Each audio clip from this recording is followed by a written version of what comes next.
All right, your reaction to the just released report. Yeah, I don't have much of a reaction. Everybody's entitled to their opinion. That means every council member as well. The fact is that I've been a city manager since June of 2017, and before that I was the assistant city manager, and we've always striven to give the best, most transparent information to every council member. As a city manager, I've worked with a dozen city council members, and as far as I'm aware, they've all been completely satisfied with the information that has been provided to them and the manner in which we've conducted our business. And so I believe that we've always done that, and I think the council members have always been satisfied with that. Clearly, we have a council member who is unsatisfied, and we will continue to work and try to meet her needs. We are definitely working to improve reporting. One of the issues has been some of the reporting, as we've noted before many times to the council.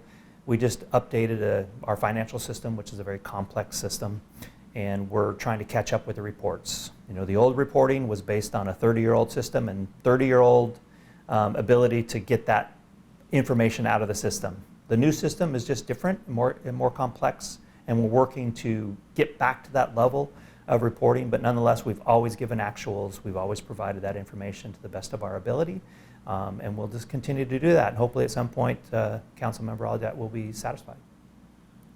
Accusations of, my word, subterfuge?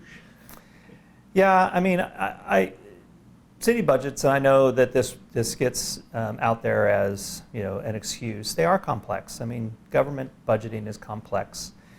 There's a lot of rules associated with it. There's a lot of requirements in how we report things, how we account for things. There's propositions that have been approved by the voters over the years, Proposition 13, Proposition 218, Proposition 26, and all these affect how we actually budget and how we account for that. We're audited every year, and that audit has a lot of its own complexities. And so, I guess one person's subterfuge would just be another person's complexity. And so it is very complex and it's hard to understand. And that's why we have dedicated professionals in our finance department to take care of all that and to report out the information that's necessary for decision making.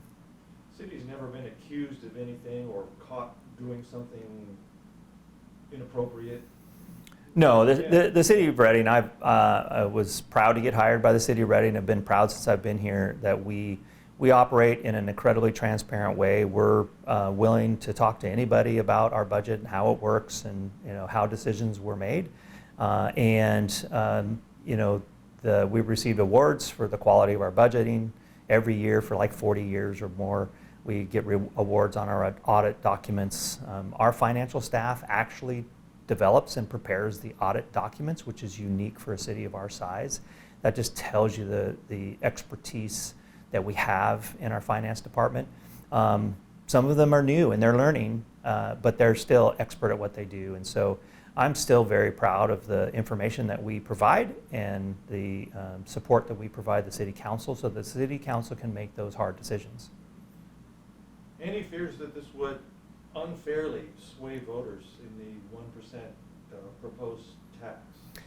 Yeah, I don't, as everybody knows, that tax initiative was put on by a citizens committee, and I don't really operate on a day-to-day basis thinking about what will or won't sway the sales tax. Clearly the sales tax would benefit this community in terms of what it will allow to be built or repaired. But that's not how I operate, and I can't operate on that presumption. My job is to present the information and the resources that we have to the council and to effectuate the policies that they deem appropriate. But her contention is that the tax money would go to fill budget holes rather than to what it's intended to. Yeah, that's an unfortunate contention because that's not legal. The laws are pretty clear that they have a specific initiative, and it has requirements on how that money is spent. It has an audit requirement, has a citizens advisory committee.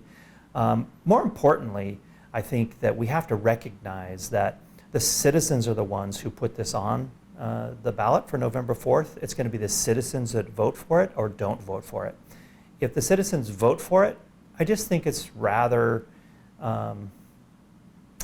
unsettling to think that a council member wouldn't vote for what it was intended to be. I mean, the elected officials are there to conduct the people's business. And if the people say this is what we want that to be money spent on, that's what they're going to spend it on. It's just so obvious to me. Anything else you'd like to say?